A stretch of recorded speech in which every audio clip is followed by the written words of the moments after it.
রান্না করবো, এই তারা কোনো মাছ দিয়া প্রচুর বাটি দিয়ে মাছটা কেটে নিচ্ছি, প্রচুর বাটি ঢোকার।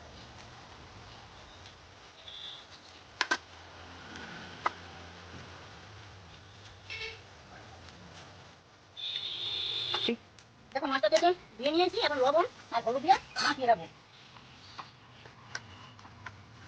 লবণ হলুদ দিয়ে মাছটা মাখিয়ে রাখলাম। আর এদিকে এই যে কত ভাজি আছে, ভাজিগুলো কেটে নিচ্ছি।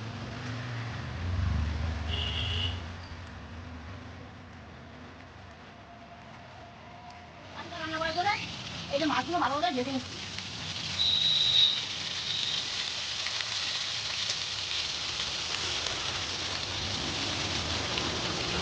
মাছটা ভাজা ভাজা হয়ে গেছে, এখন নামাই দিচ্ছি।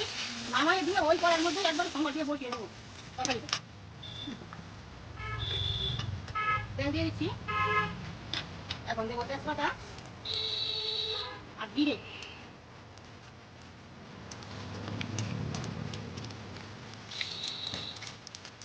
এখন জিরাটা তেজপাতাটা ভাজা ভাজা হয়ে গেছে, এখন ওই ঘাটি কচু আর লঙ্কা একবার দিয়ে কষিয়ে নিই।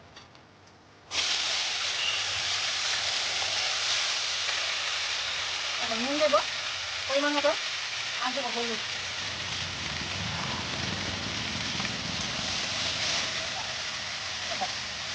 ওই তরকারিটা দেওয়ার জন্য শুধু কাঁচা জিরে বেটে দেবো।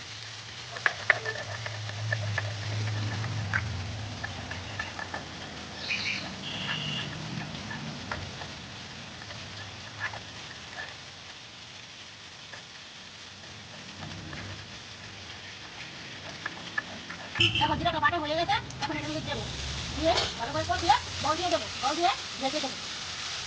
কষানো হয়ে গেছে, এখন জল দিয়ে দেবো।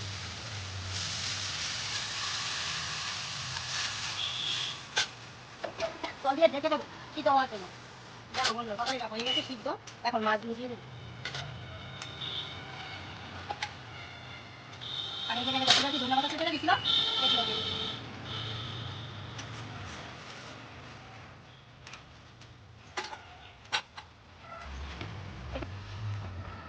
তরকারি রান্না হয়ে গেছে, নামিয়ে দিচ্ছি।